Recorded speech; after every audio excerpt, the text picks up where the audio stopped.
Now it's time to zoom into the microscopic world of the tiny creatures that inhabit our everyday lives. There's nothing like collapsing into a freshly made bed at the end of a long, hard day. Crisp sheets, plump pillows, a warm, clean place where you can escape the grime and the grind of day-to-day existence. Or can you? Just how clean is your bed?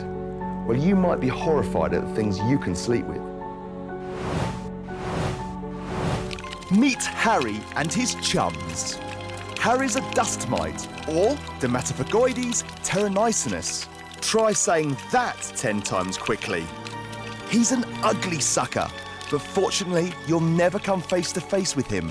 At just 0.2 to 0.3 of a millimetre long, it's virtually impossible to see him with the naked eye.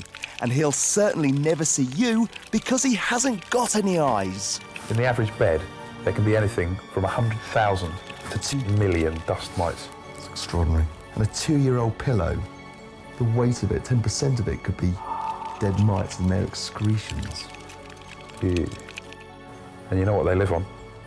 Dead skin cells. Yeah, if it wasn't for them, we'd probably be wading round in dead skin. They do a great job. Yeah, good housekeepers. Bye, Harry. Keep up the good work.